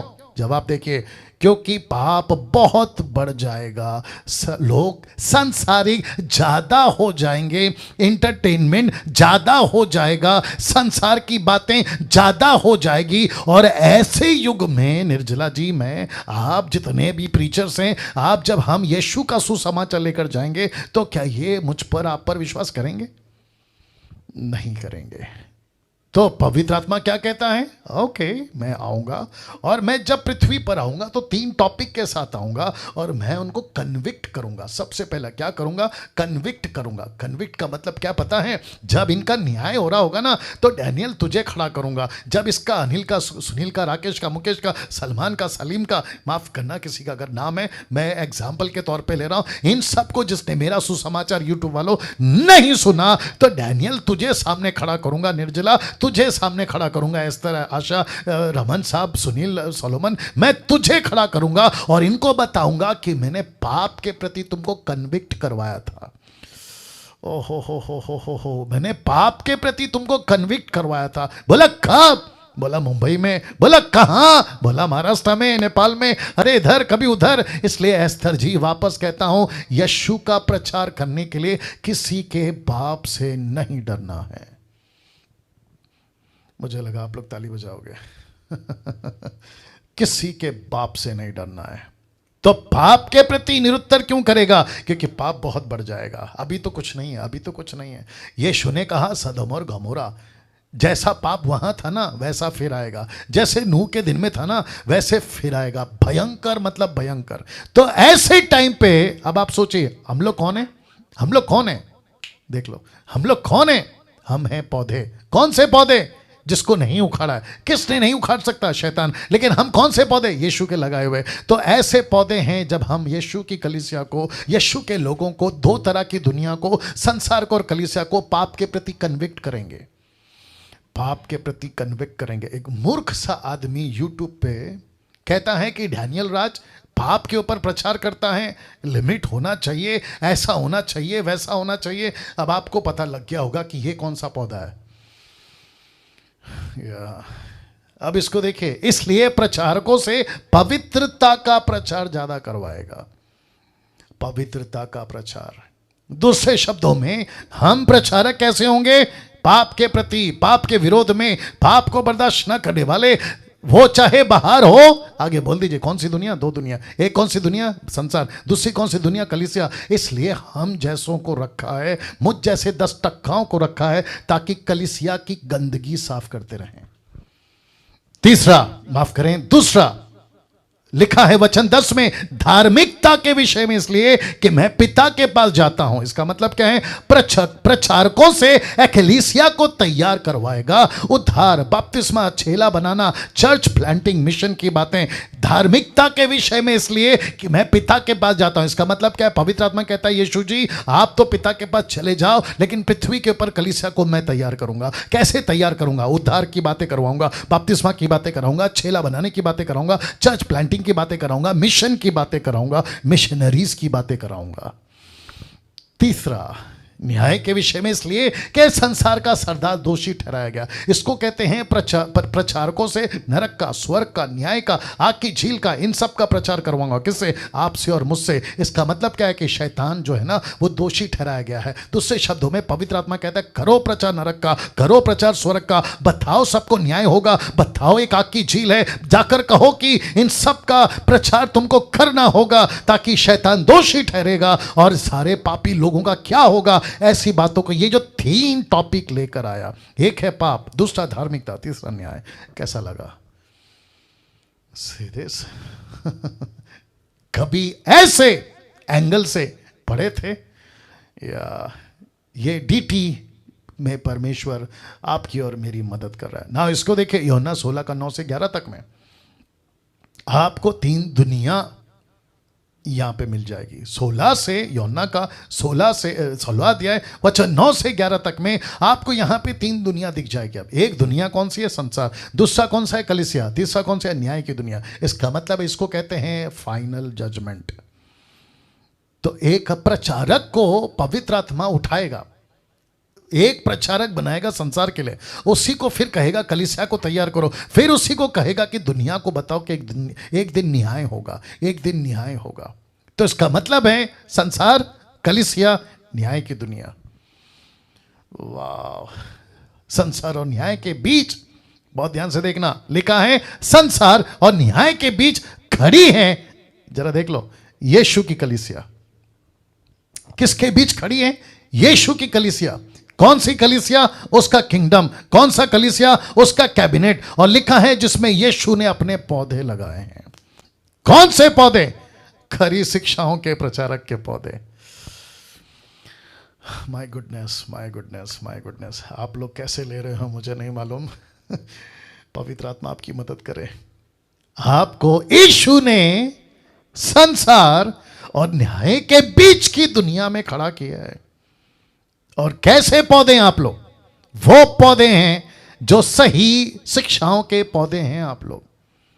मैं फिर कहता हूं, मेरा फोकस जब से मसीह मंथन स्टार्ट किए, अब से और जब तक मैं जिंदा हूं, एक ही फोकस है, sound doctrine, sound doctrine, sound doctrine. खरी शिक्षा, खरी शिक्षा, खरी शिक्षा। अब इसको देखिए, अब यहां से एक और लेवल नीचे, मतलब डेप्थ में आपको ये देखकर लगता होगा ये कलीसिया है। ऑफ कोर्स कलीसिया है। ये क्या है? जीसस का किंगडम। ये क्या है? एक्लीसिया। ये क्या है? जिसके चलते यीशु ने कहा जाओ पृथ्वी में फैल जाओ। अब क्योंकि आपको ये चित्र दिखाकर इससे पता चलता है कि ये चर्च है, इसलिए फोटो का सहारा लिया है। तो मैं सबको पूछूंगा, क्या आप लोग और गहराई में जाने के लिए तैयार हैं? ओके, ये फोटो देख लो। और साथ ही साथ आप इसको देख लो, प्रेरितों की किताब उसका 20 का 29, the book of act chapter 20 verse 29। जानते हो क्या लिखा है? लिखा है, पौलुस कहता है मैं जानता हूं कि मेरे जाने के बाद, लिखा है, फाड़ने वाले भेड़िए तो में आएंगे जो झुंड को नहीं छोड़ेंगे। मैंने झुंड को ग्रीन में हाईलाइट किया है, ठीक है ना, और भेड़िए को ब्लैक में हाईलाइट किया है। इसका मतलब क्या है? ये भेड़िया कौन है? मैं वापस रख रहा हूं, ये भेड़िया कौन है? ओके, मैं सबको पूछ रहा हूं, ये लिटरली भेड़िया है या फिर किसी का नकल, मतलब किसी का मास्क, मतलब किसी कोई बहरूपिया? ये क्या है? ये बहरूपिया है। ये क्या है? ये किसी का मास्क है। ये क्या है? ये किसी की परछाई है। और आपको पता है ये कहां घुस रहा है? ये भेड़िया घुस रहा है झुंड में। ओहो हो। आशा जी जरा ध्यान दीजिए, रमन साहब जरा ध्यान दीजिए। लिखा है ये भेड़िया घुस रहा है झुंड में। ये किसकी स्टेटमेंट है? पौलुस की। यीशु ने भी कहा था मत्ती 7 के 12 से आगे, यीशु कहता है भेड़िया आएगा, भेड़िया आएगा। ये भेड़िया कौन है? मैं आपको बता दूं, ये ऐसा नहीं आएगा जैसे आपको फोटो में दिख रहा है। अगर ऐसा आएगा ना अस्तर जी, हम तो इसको कब का डंडे से मार के भगा देंगे। लेकिन ये कैसे आएगा पता है? जरा नाराज नहीं होना, या आपको बुरा नहीं लगना चाहिए। ये आपको पता है कैसे आएगा? जिसको आप लोग फॉलो करते हैं ना, बड़े बड़े सेवक, सो कॉल्ड, ये वो, वाह। आगे आप समझदार हैं। ये ऐसे आएगा सूट बूट में, ये ऐसे आएगा, इसके हाथ में बाइबल होगी, इसके हाथ में ऐसा पावर होगा कि ठपाक ठपाक ठपाक ठपाक, आप समझ गए? ठपाक ठपाक, ये ऐसा होगा। और आप इसको देखकर क्या कहेंगे पता है? अरे क्या पावरफुल प्रीचर है, अरे क्या पावरफुल मैन ऑफ गॉड है, अरे अफ्रीका का, अमेरिका का, भारत का, अरे क्या चमत्कार करता है। इसके हाथ से तो तेल गिरता है, इसके हाथ से तो डायमंड गिरता है। अरे ये तो नाम ऐसे लेता है कि आपको क्या बताए, नाम पूछता तक नहीं है। मोबाइल नंबर तो टक टक टक टक बता देता है, गाड़ी का नेम प्लेट, नंबर प्लेट। बाप रे, सोच के देखिए आप। तो ये ऐसा है जो लिखा है भेड़िया घुसेगा। एक साथ बोल दो, कहां? झुंड में, झुंड में। ये किसकी झुंड है? ये यीशु की झुंड है। ये कौन सी झुंड है? जिसको यीशु ने कहा कि मैंने अपनी, जीसस क्राइस्ट, मैंने अपनी दुल्हन के लिए तैयार किया है, जिसको मैंने अपने लिए तैयार किया है। ऐसी झुंड में ये घुसेगा और मेरी कलीसिया को भ्रष्ट कर देगा। जैसे पौलुस ने कहा, मैं डरता हूं कि कहीं सांप, जैसे हवा को फंसाया था, कहीं वो इनको ना बहका दे। अब आ रही है ना बात समझ में? तो मुझको और आपको हाथ में क्या उठाना होगा? बोल दीजिए डंडा। डंडा, ये डंडे का नाम क्या है? वचन, वचन, वचन, वचन। पौलुस कहता है हमारी लड़ाई हड्डी मांस से नहीं है, मतलब इंसानों से नहीं है। हमारी लड़ाई किससे है? हमारी लड़ाई है अंधकार की ताकतों से। अंधकार की ताकतें किससे लड़ती है? डरती है। एक ही वेपन, वेपन का नाम क्या है? वचन, वचन, वचन। That's it. क्या बात है। तो लिखा है ये भेड़िया घुसेगा चर्च में, घुसेगा झुंड में, घुसेगा नम्र बनकर, घुसेगा चमत्कार के नाम से, घुसेगा आशीष के रूप में, घुसेगा क्या क्या बोलकर, अरे तुम्हारे साथ प्रभु है, अलाना है, फलाना है। और जीसस क्राइस्ट इसको इतनी जल्दी एक्सेप्ट कर लेंगे ना, ऑलरेडी कर चुके हैं। करेंगे क्या? ऑलरेडी कर चुके हैं, ऑलरेडी कर चुके हैं। अब इसको देखो, लिखा है गलत शिक्षाएं इस एकलीसिया में लाएगा। आपको प्रूफ देता हूं। पहला तिमोथी 4:1-2 में लिखा है, परंतु आत्मा, कौन सी आत्मा? पिन्योमा। पिन्योमा मतलब पवित्र आत्मा। लिखा है परंतु आत्मा स्पष्टता से कहता है कि आने वाले समयों में कितने लोग, बहुत ध्यान से सुनना, लिखा है कितने ही लोग बरमाने वाली आत्माओं। यह है आत्माओं, और पहला है आत्मा। तो वो कौन सी आत्मा? पवित्र आत्मा। यह कौन सी आत्माओं? जिसको कहता है प्लूरल, नॉट सिंगुलर, प्लूरल मतलब बहुत सारी दुष्ट आत्माओं और दुष्ट आत्माओं की शिक्षाओं पर। तो ये कौन है? ये भेड़िया कौन है? ये ऐसा बाइबल टीचर है लेकिन इसके अंदर है दुष्ट आत्मा। ये ऐसा एवेंजलिस्ट है लेकिन इसके अंदर है दुष्ट आत्मा। ये ऐसा बिशप है जो, लेकिन इसके अंदर है दुष्ट आत्मा। ये ऐसा अपोस्तल है लेकिन इसके अंदर है दुष्ट आत्मा। ये ऐसा वर्शिप लीडर है लेकिन इसके अंदर है ऐसी दुष्ट आत्मा। कौन कह रहा है? डैनियल राज नहीं। ये डैनियल राज नहीं कह रहा साहब। अगर तुमको मेरे विरोध में वीडियो बनाना है तो पौलुस के बारे में बनाओ। पौलुस को डांटो, मुझे नहीं। पौलुस कहता है दुष्ट आत्माओं की शिक्षाओं पर मन लगाकर विश्वास से बहक। शब्द को ध्यान दीजिए, लिखा है बहक। किसका डर था पौलुस को? इसी का, कहीं भ्रष्ट ना हो जाए। और लिखा है ऐसा, जीसस क्राइस्ट, ऐसा होगा तिमोथी, ऐसा होगा अंत के दिनों में कि बहुत सारे झूठे शिक्षक आकर कलीसिया को बहका देंगे। यह झूठे मनुष्यों के कपट के कारण होगा, जिनका विवेक मानो जलते हुए लोहे से दागा गया। मतलब एक होता है ना, निर्जला जी, एस्तर जी, रमन साहब, एक होता है ना, हम गलती करते तो हमको ऐसा लगता है ना, यार आज गलती हो गई, यार आज ऐसा बोल दिया, यार आज ऐसा, आता है कि नहीं आता अंदर? लेकिन इनको नहीं आएगा। पता है क्यों? लिखा है इनके विवेक को लोहे से दागा गया। इनका जो पत्थर, ये पत्थर का दिल नहीं है, इनका लोहे का दिल है। अब आप सोच के देखो, इनकी ज़मीर मरी होगी, इनका कॉन्शियस मरा होगा, इनका विवेक मरा होगा, इनको एहसास तक नहीं होगा। इसलिए तो 200-200 रुपए में पानी का बोतल कैसे बेच रहे हैं, 200-200 रुपए में तेल का बोतल कैसे बेच रहे हैं? इनका ज़मीर मर गया। इनको 15-15 हजार रुपए प्रार्थना के लिए क्यों चाहिए? इनका ज़मीर मर गया। ये कहते हैं डैनियल को मत सुनो, मुझ जैसों को मत सुनो। क्यों बोल पा रहे हैं? क्योंकि इनका ज़मीर मर चुका है। ये हैं झूठे लोग। अब बताइए अब ये फोटो देख लो आप। आज 90% कलीसियाओं में ऐसे ही झूठे सेवक दबे पांव घुस गए हैं।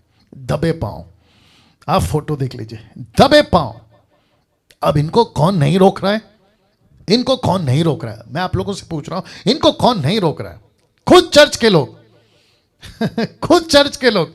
इनको चर्च के लोग क्यों नहीं रोक रहे हैं? क्योंकि चर्च को एजुकेट नहीं किया गया। स्तर जी, इनको एजुकेट नहीं किया गया है। मुझे माफी कर दीजिए, मैं माफी चाहता। हो सकता मंगलवार से आप मेरे साथ में मत आइए, क्योंकि आप लोग वीडियो नहीं बना रहे, आप लोग प्रचार नहीं कर रहे, आप लोग यीशु की आवाज नहीं बन रहे यूट्यूब वालों। क्योंकि एक डैनियल कितना चिल्लाएगा, कितना कहेगा, मुझ जैसे 10% कितना कहेंगे। यही तो मकसद था मसीह मंथन का, कि हम सबको सड़क में निकलना होगा, हम सबको हाथ में डंडा उठाना होगा। क्योंकि ऐसे भेड़िए झूठे सेवक घुस गए और कलीसिया ने खुद इनको वेलकम किया है। क्यों करेंगी? क्योंकि कलीसिया को एहसास ही नहीं है कि ये सच्चा है, कि ये झूठा है। वाह। अब आप लोग सोचो कि आप लोग को अपनी स्पीड कितनी बढ़ानी है। मैं बोल बोल के थक गया हूं, वीडियो बनाओ, प्रचार करो। कुछ लोग कहते हैं मेरे से होता नहीं है, कुछ लोग कहते हैं मुझे शर्म आती है, कुछ लोग कहते हैं मेरी ताकत नहीं है, कुछ लोग कहते हैं मेरे पास पैसा नहीं है, कुछ लोग कहते हैं मेरी पर्सनैलिटी नहीं। अरे किसको चाहिए तुम्हारी पैसा, पर्सनैलिटी और तुम्हारा ये वो? सिर्फ प्रचार करो, दैट्स इट। खरी शिक्षाओं का प्रचार करो, दैट्स इट। यीशु का प्रचार करो। मैं जितने लीडर्स हैं, मैं सबको रिक्वेस्ट करता हूं, अपनी टीम को तैयार करो, अपने लीडर्स को तैयार करो। लड़का हो, लड़की हो, पुरुष हो, स्त्री हो, सबको तैयार करो। बुढ़ा हो, बुढ़ी हो, छोटा बच्चा, सबको तैयार करो। और प्रभु के वचन के लिए, क्योंकि दबे पांव ये भेड़िए घुस चुके हैं, दबे पांव ये भेड़िए घुस चुके हैं। My goodness. देखो क्या लिखा है, 2 तिमोथी 3:13, 2 तिमोथी 3:13 लिखा है, दुष्ट और बहकाने वाले, धोखा देते हुए, और लिखा है आगे, यीशु की कलीसिया धोखा खाते और बिगड़ते चले जाएंगे। यीशु की कलीसिया बिगड़ जाएगी। किसका डर है? पौलुस का। क्या कहा था? मैं डरता हूं। यह कलीसिया किसकी दुल्हन बनी थी? यीशु की। लेकिन किसकी बननी है? दुष्ट आत्मा की, शैतान की। किसका शिकार हो रही है? और इसको कहते हैं डर। किसका डर? पौलुस का डर। किसको लेके? कलीसिया को लेके। यही डर है मुझे भी, और इसीलिए मैं ऐसा बन गया हूं। यही डर है मुझे भी, इसलिए मेरी बातें ऐसी बन गई है। यही डर है मुझे भी, इसलिए मैं ऐसी बातें करता हूं। रमन साहब, नहीं तो मैं भी अच्छा खासा गाना गाते, कव्वाली सूफी गाते, खूब पैसे कमाते हुए घूम रहा था, खूब पैसे कमाते घूम रहा था। My goodness. आपकी ज़मीर, आज आपको रात को नींद नहीं आनी चाहिए। आज आपको रात को नींद नहीं आनी चाहिए। लिखा है मत्ती 15:13 में, हर पौधा जो मेरे स्वर्गीय पिता ने नहीं लगाया, क्या लिखा है? उखाड़ा जाएगा। राइट, उखाड़ा जाएगा। अब इसको देखो, लिखा है उखाड़े हुए पौधे। कौन से पौधे? उखाड़े हुए पौधे। इसको एक्सपोज करो, एक्सपोज करो, इसको एक्सपोज करो। इसको एक्सपोज कौन करेगा? मैं सबको पूछ रहा हूं, इसको एक्सपोज कौन करेगा? किसको? ये पौधे को एक्सपोज कौन करेगा?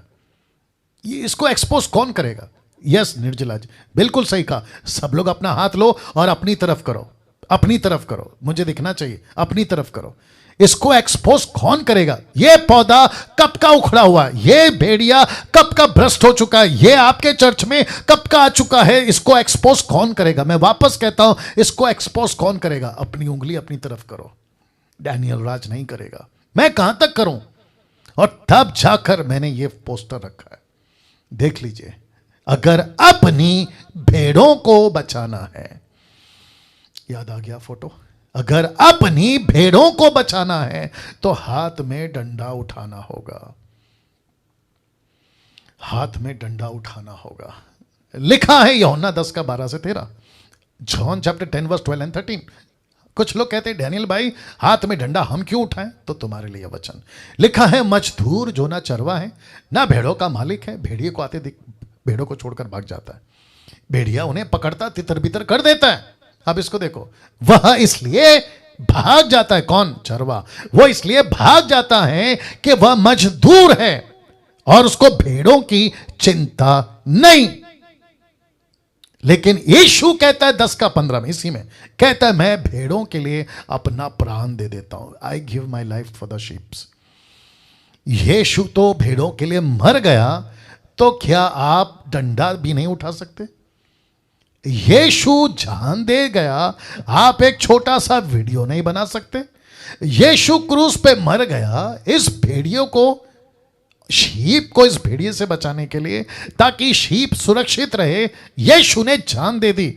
आपको इतनी तकलीफ है कि यीशु के लिए खड़े हो जाएं कि खबरदार भेड़िया, अगर तू मेरे टेरिटरी में आया, खबरदार अगर तू मेरे चर्च में घुसा अपनी गलत शिक्षाओं को, ऐसे डंडा नहीं उठा सकते यूट्यूब वालों। वाह, सही। इसलिए लिखा है कि उसको चिंता नहीं है, इसलिए वो भाग गया। मजदूर है ना, भेड़ों का मालिक थोड़ी है, भेड़ों का लिए जान थोड़ी दे सकता है। लेकिन एक था साहब जिसने अपने भेड़ों के लिए अपनी प्राण दे दी।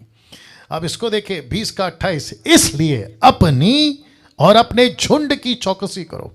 इसलिए डंडा रखा हूं। लिखा है इसलिए अपनी और अपने पूरे झुंड की। कौन सी झुंड? आपकी झुंड। आपका घर आपका झुंड है, आपके डिसाइपल्स आपके झुंड है, आपका चर्च आपका झुंड है, जिसको आप लीड कर रहे हैं वो आपका झुंड है। और इसलिए जिसके हाथ में डंडा होता है ना, उसके दूसरे हाथ में चॉकलेट नहीं होता साहब। जिसके हाथ में डंडा होता है ना, उसका मुंह, उसका चेहरा, उसकी पर्सनालिटी सेंटा क्लॉज के बाबा की तरह नहीं होती। वो सख्त होता है, उसके चेहरे पे एक शितक होती है, उसके चेहरे पे गुस्सा होता है, और वो खबरदार करते रहता है कि अगर मेरे टेरिटरी में घुसे। इसलिए लिखा है झुंड की चौकसी करो जिसमें पवित्र आत्मा ने, किसने? पवित्र आत्मा ने। याद आ गया? पवित्र आत्मा कैसे प्रीचर चाहता है? ऐसे प्रीचर। पवित्र आत्मा क्या कहता है? निरुत्तर करो, कन्विक्ट करो। ऐसा लिखा है कि पवित्र आत्मा ने तुम्हें अध्यक्ष ठहराया। अध्यक्ष का मतलब बिशप नहीं, रेवरेंड नहीं, सोफा पे बैठना, पानी का ग्लास मंगाना और जेलों से अपने पैर दबवाना और खूब पैसे कमाना, नहीं नहीं नहीं नहीं, ये नहीं है वो अध्यक्ष। लिखा है पवित्र आत्मा ने तुम्हें अध्यक्ष ठहराया है। लिखा है कि तुम परमेश्वर की कलीसिया की रखवाली करो। बाप रे बाप रे बाप रे बाप रे बाप रे। लिखा है तुम कलीसिया की रखवाली करो जिसे उसने अपने लहू से मोल लिया है। लहू से मोल लिया है। मैं कुछ सेकंड रुक रहा हूं और मैं चाहता हूं कि आपके दिमाग में यह वचन लिखा है। पवित्र आत्मा चाहता है कि तुम डंडा उठाओ। पवित्र आत्मा चाहता है कि तुम अध्यक्ष बनो। पवित्र आत्मा चाहता है कि तुम्हारी बातें ऐसी हो कि भेड़िया भाग जाए। रमन साहब, आ रही है ना बात समझ में? ऐसा सुरेश साहब, सोलोमन साहब, आप लोग जितने भी देख रहे हैं, मैं सबको कहना चाहता हूं, पवित्र आत्मा ने कलीसिया में अध्यक्ष बनाकर आपको रखा ही इसलिए है कि तुम कलीसिया की रखवाली करो। पैसे कमाने के लिए नहीं रखा, आपको फेमस होने के लिए नहीं रखा, आपको अमेरिका घूमने के लिए नहीं रखा, आपको परमेश्वर के कलीसिया को नोच नोच के खाने के लिए नहीं रखा। यस और नो? लिखा है रखवाली करो। आपको डरना किसी के भी बाप से नहीं है। जब यीशु की डंडा, वचन का डंडा आपने उठा लिया, आपको डरना किसी के बाप से नहीं है। नहीं डरना। मैं सबसे बात कर रहा हूं, नहीं डरना, किसी से नहीं डरना। एक जीसस क्राइस्ट, एक छोटा सा एग्जांपल दे देता हूं, दुखद है, अच्छा नहीं है। अपने देश के सिपाही थे, कम से कम 22 लोग मर गए। आपको याद होगा, इसी भारत के छत्तीसगढ़ के नक्सलाइट एरिया में बीजापुर के पास कम से कम 22 शहीद हो गए, 22 जवान शहीद हो गए। दुख की बात है। लेकिन जब मैं उनका इंटरव्यू, मतलब टीवी पे उनकी फोटो, उनकी डेड बॉडी, उनकी पार्थिव शरीर को जब भारत में, माफ करें, उनके घरों पर उनको जो है विदाई देने के लिए लाया गया, तो फोटो जब देख रहा था एक एक की, कोई 20 साल का, कोई 22 साल का, कोई 30 साल का, कोई 40 साल का। कम ऑन, ऐसी छोटी छोटी उम्र में ये लोग मर गए। किसके लिए? देश के लिए। किसके लिए? सुरक्षा के नाम पे मर गए। तब मैं सोचा, क्या हासिल किया इन्होंने?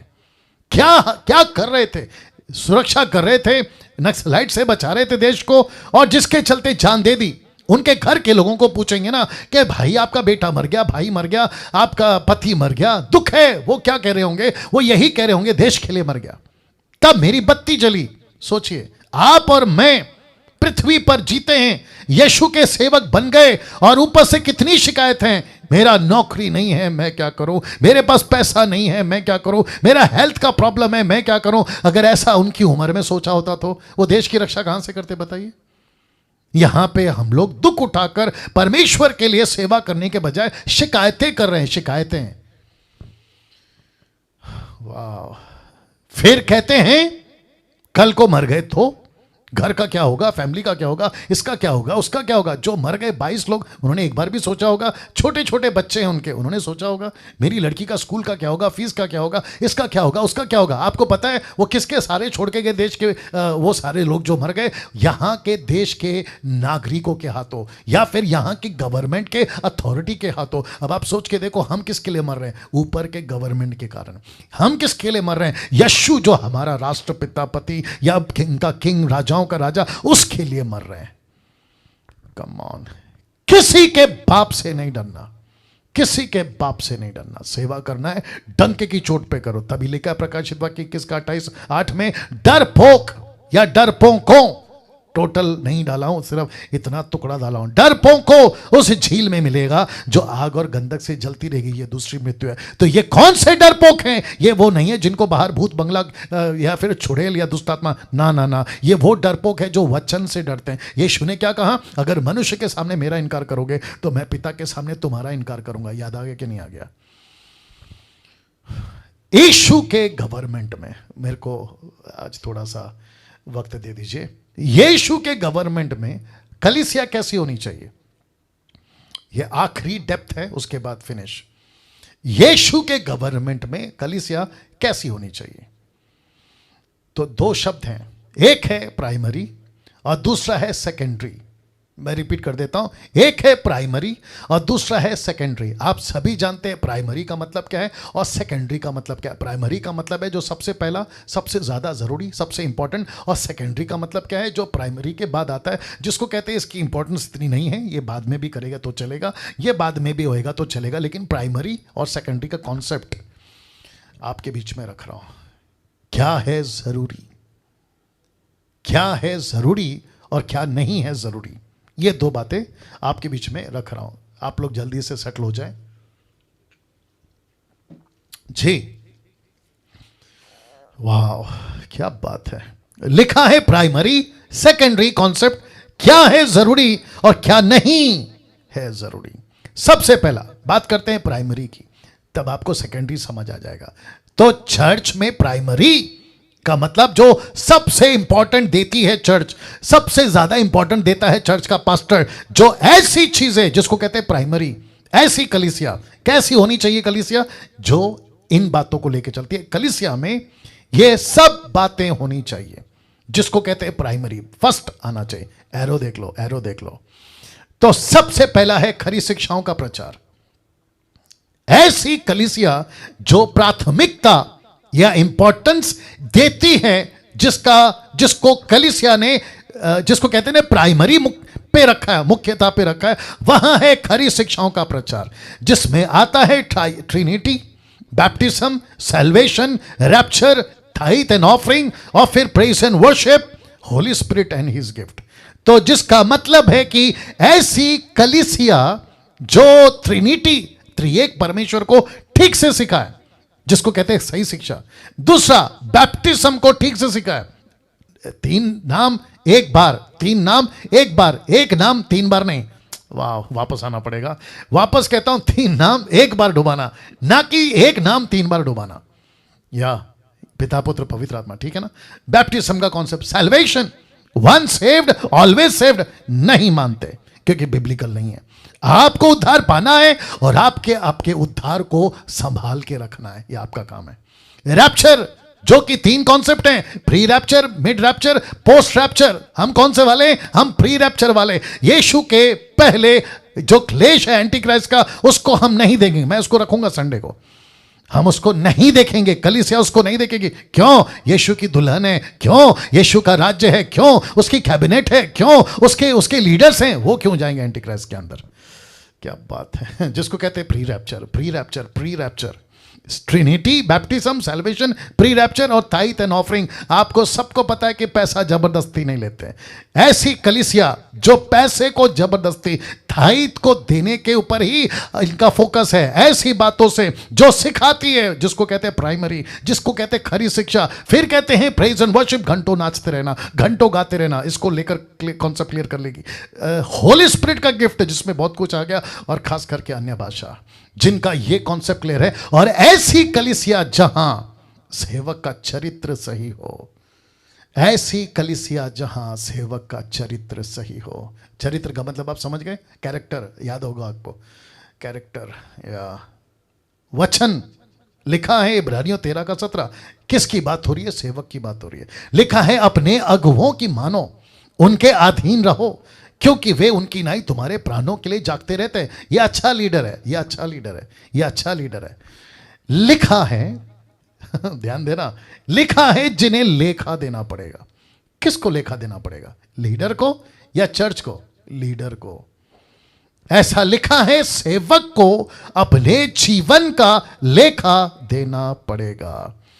कि वह या ये काम आनंद से करे, ना कि ठंडी सांस लेकर।